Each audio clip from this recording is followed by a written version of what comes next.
Prince Zuko from Avatar The Last Airbender is often praised as having one of the best character arcs and also the greatest redemption arc in fiction, and for good reasons.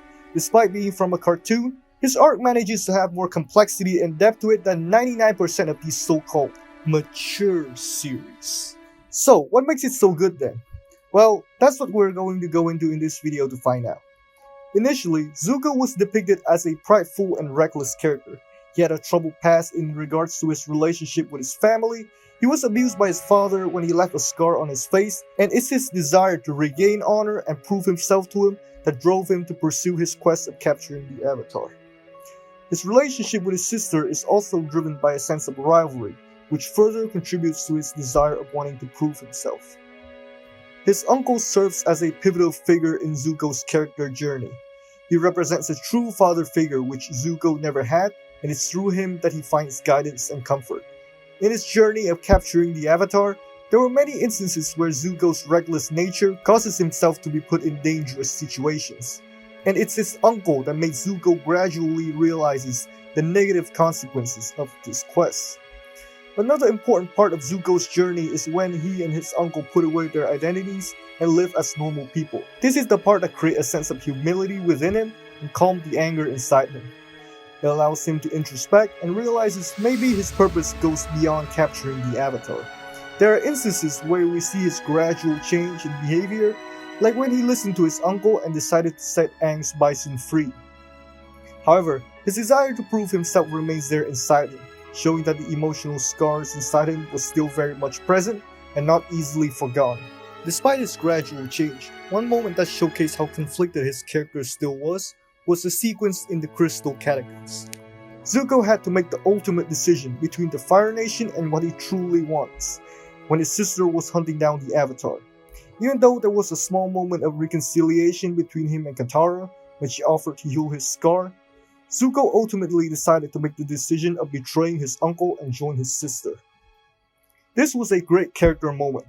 It was rather surprising and added a layer of depth and complexity to his character, showing his conflicted nature, and manages to also be very realistic at the same time, showing how humans don't just simply change, even with positive influences. If this was any other generic story, he would have just changed right there and fought against his sister. Back home, Zuko was welcomed by his father and offered the recognition that he always longed for. It was everything he ever wanted and the reason he set out on this quest to begin with. Yet, despite that, Zuko wasn't happy. He felt a strong sense of emptiness within him, like he just lost someone he truly cared about, due to his uncle now turning his back towards him. The show addresses the consequences of his actions in depth and show how it affects him. It's in this time that Zuko also understood more about the history of the Fire Nation and realizes they're not so noble as he once thought.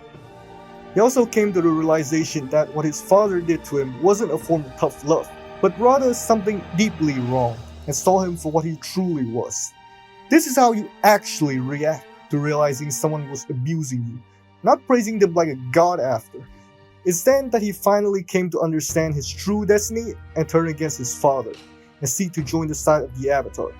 But of course, their reconciliation isn't so simple, especially with Katara after he betrayed her trust earlier. Katara serves as an important character in Zuko's character journey. It's his desire to right the wrong of his past doing that built towards his redemption. The show actually addresses the scar of their past relationships instead of just forgetting about it instantly like Naruto.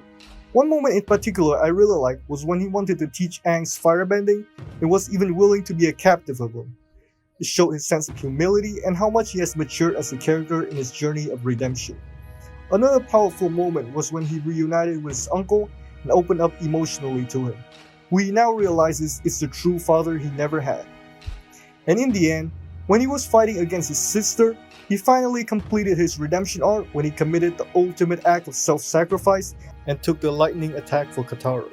By the end, he's almost like a completely different character, but it doesn't feel sudden or jarring, but extremely earned and satisfying because of how much the show built up towards his ultimate redemption in the end.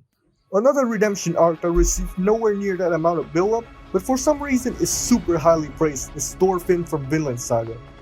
He remained as an angry edgelord driven by revenge for all of Season 1 with little introspection, and it's through the death of Askeladd that they forced his change into a pacifist. This is extremely sudden and jarring. He became super determined in his pacifist ideal, and there were very little inner conflicts in his arc. And he underwent even a bigger shift than Zuko, from a violent warrior to a complete pacifist who refuses to fight too. And yet all of it happened so quick.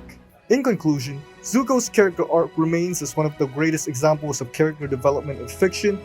It showcases a gradual change, inner conflicts, introspection, and felt extremely natural, organic, believable, and consistent at the same time. I also strongly believe it is by far the greatest redemption arc ever written, making the so-called redemption arcs in Naruto look like a complete joke in comparison. And that's all I gotta say. Thanks for watching.